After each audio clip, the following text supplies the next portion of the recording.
Hello everybody, happy Sunday. I'm Courtney Cyrus and I'm going to be taking you along for another pretty mental day in my life. I mean, at the minute, every single day seems to be something a little bit mental. If you've not already checked it out on my channel, I posted a video where I ran the Hackney Half Marathon, and then later that evening I was on stage in a show, and I completed both in a day, and my legs were not happy with me a day later. Well, this one is going to be another pretty mental one. We have a show tonight at Derriere and a G-String at the King's Head. Last one of the week, Sunday night, 8 PM. Then at 11 PM, I am getting on a coach to Barnsley, my hometown. The coach arrives in Barnsley at 4:30 in the morning. Then I have an audition at 9:15 in the morning at the Civic Theatre in Barnsley for the pantomime that they're having this year, Dick Whittington. And I will be auditioning for the role of Idle Jack. They must have obviously looked at me and thought he's pretty idle, and, you know, we'll have him in to audition for the role. I'm going to give you a sneaky little insight as to what I put in my bag. Trousers, shoes, cap, bow tie. I didn't have time to try my suits out, so I'm just going to go for the thing that I wore at press night for Derriere and a G-String, aftershave. If it's good enough for Elle Woods to scent everything, you know, I can scent myself. Toiletries, which include mouthwash, nail file, toothbrush, toothpaste, flossers, nebulizer in a travel pack, deodorant, scarf in case it gets cold, bungee cords. These are to strap my banjolele to the back of my bike, because I'm going to cycle from the theatre to Victoria and get on my coach. I also need to be quick, because I've also got today a mechanic, Nick, coming round to check out Bailey's engine. I want to get the engine serviced. And I've also got some Circle B calls at 4 o'clock this afternoon. So, happy days. I'll see you in a bit. No, that makes no sense at all. Oh, it's always done that ever since I got it.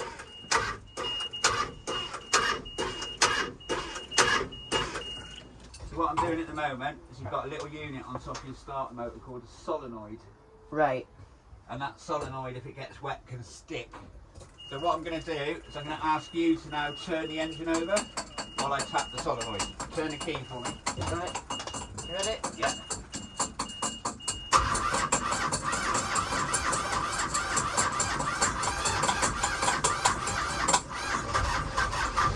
There we go.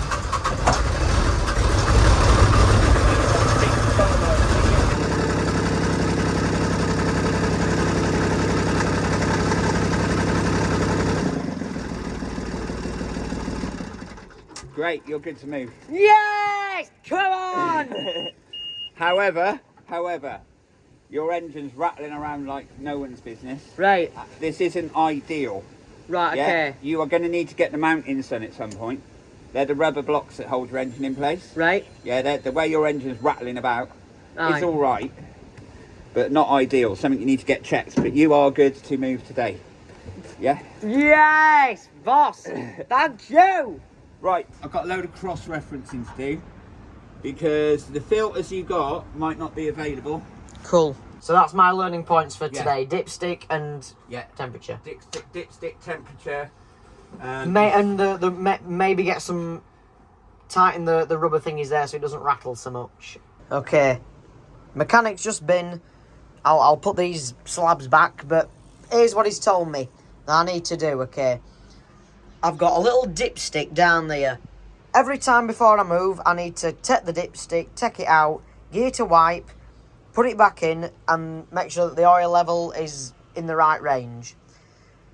I also need to sort this out. I need to, because we tighten that screw up so there's no drip, I need to take the lid off of that, fill it up with water, run the engine 15 minutes, let it cool down, check again, and see that it's still full of water. I might have to do it a couple of times, but there's a water procedure I need to do with that.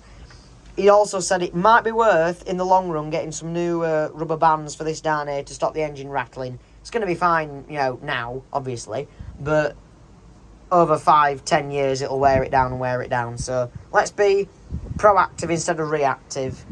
And yeah, that's what we did. So Happy, happy days. He also showed me a little trick how if I get that... Oh, yeah, that was what was caught in my propeller, a sleeping bag.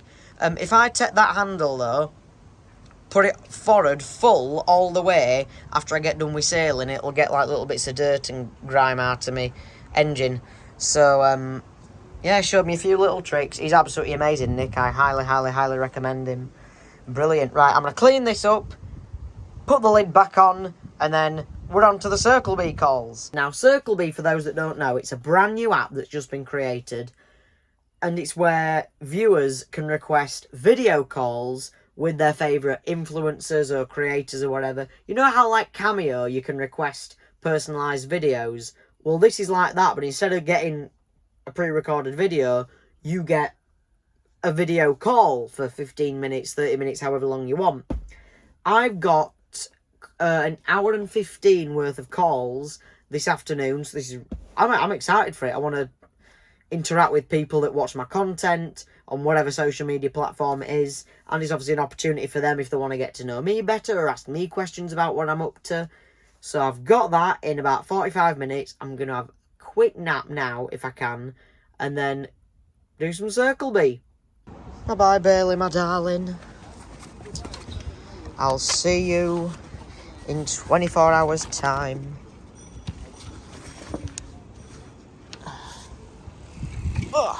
Let's ignore the fact it's a bleeding red light. I'm going to run yous over. Move out the way.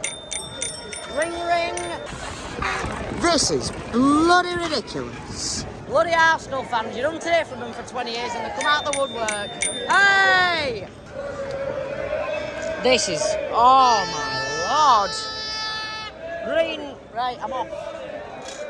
You'll have to wait. Be-daw, be-daw, be-daw. What's he doing here? What on earth? I've never seen nothing like it in all my life. He said he's not done! Parade, we're at 2 o'clock. This is the aftermath. Champions of Europe, you'll never sing that. Hey!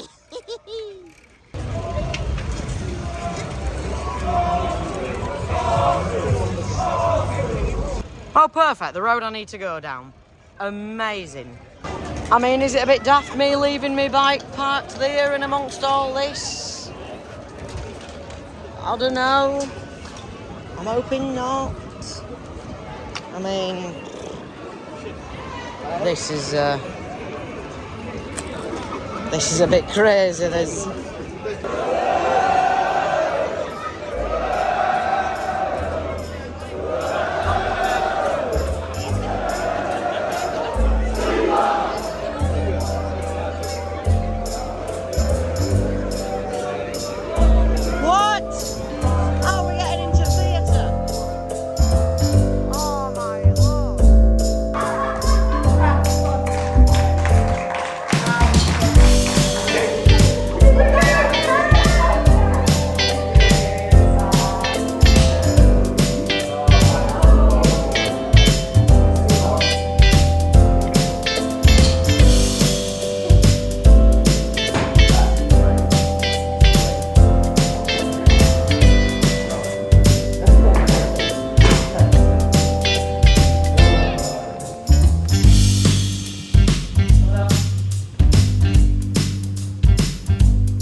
gonna lie, it's fair to say, we're not in London anymore.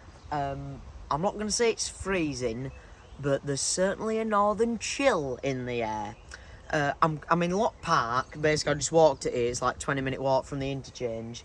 But whilst I was on the coach, not sleeping, I read my emails. I've actually had another audition come through, and it's for Sky Sports. Now, I auditioned for them. Had an advert coming up where they wanted singers or people who are musicians, and there was like a specific song regarding the football team they support, and the song meant a lot to them. So yeah, they know who I am, and they said, would you be interested in this? And they've asked me to self-tape for them. So what was supposed to be one audition is essentially turning into 2 auditions. It's only a self-tape, I don't have to go anywhere, I just have to record the video and do it. I'll probably do it here just so that it's over and done with, because after the audition and I get back and see my mum and I've had something to eat, I'm probably going to fall asleep and miss the deadline, which is today at 5 PM. So I'm going to do that, and then, yeah, I'm going to warm myself up a little bit, do a little vocal warm-up. I have brought my straw and a bottle of water so I can blow some bubbles and warm my voice up, tune my banjo, get my suit on, and head off to the Civic. Right, self-tape first though. Hey, that was my dentist I used to go to when I were a kid. Ziggy, my Polish dentist, who used to play heavy metal whilst he was staring down into you.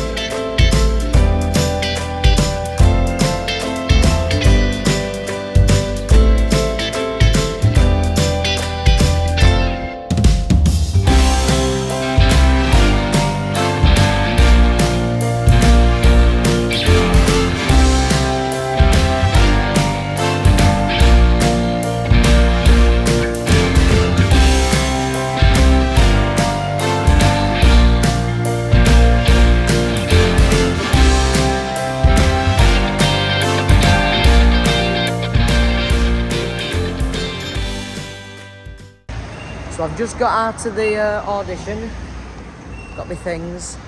I thought it went alright. I mean, the song I did with the pianist, I'd probably give myself maybe an 8 out of 10 on that. Then I played the banjo for another song, and I'd probably give myself 9 out of 10 for that. And then my monologue, I'll probably give myself maybe an 8 out of 10 on that.